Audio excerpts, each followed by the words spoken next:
It's really interesting that people always assume that others watch or consume media the same way that they do. So if they're watching Fox News, or if they're watching CNN, or if they're watching the Today Show, everybody must be consuming that the same way. Why wouldn't they? And it's not necessarily the case. Fragmentation is obviously an important issue. The interesting point is that voters are watching more video than ever. They're just going further down the long tail of content, which really means you've got to buy deeper. So if you're on cable, you've got to buy much further past the top 4 or 5 networks. You're on digital, you're buying a bunch of platforms. If you're on broadcast, you're buying more day parts. It's really, you've got to take your message to where your voters are.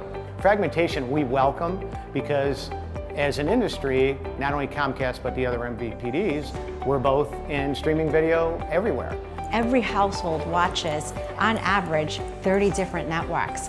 But this household and what I live in and what you live in are very different networks, right? So for us to be able to navigate all of the options and actually bring to you an aggregated approach in which to reach your voter or your customer is really where the game has changed. Devices are pulling audiences apart or consumers apart. When we take a data-driven approach, it's actually bringing it all back together. What I find to be an interesting ad might not be the consumer. I think these days, you have to think about your advertising the way you think about business. Be disruptive. The Trump campaign, it was almost like advertising was an afterthought. I mean, it was kind of, it was not central to what was driving the campaign, but I think it will be a lot more central in 2020 than it was in 2016. The biggest successes we've seen in political campaign media buying over the last couple of cycles has been cross-screen media planning and buying. Really taking a centralized view of all video from cable and broadcast advertising all the way to digital platforms such as connected TV and social video. Political video advertising is going to be a $6 billion market this cycle, with digital advertising growing to $1.6 billion. That $1.6 billion is just for persuasion. That's not counting any fundraising or direct response that you might see on other platforms like Facebook or Twitter. That's now large enough to where it's its own discipline. We did see a strong correlation between campaigns that advertised on television for the political year in 2018, specifically in cable. So we looked at the thousands of advertisers, both issue campaigns and federal candidates that ran during the cycle, found that there was a 64% win rate during the primary election if you advertised using cable television. There was also a 34% win rate for general election winners compared to 11% if you did not advertise on cable.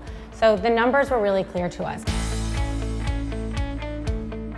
Roughly 30% of the electorate is swing, and maybe 2/3 of them aren't going to vote. But how do you reach the third that do? They tend to skew younger, but swing voters also tend to be lower information voters and people paying attention less.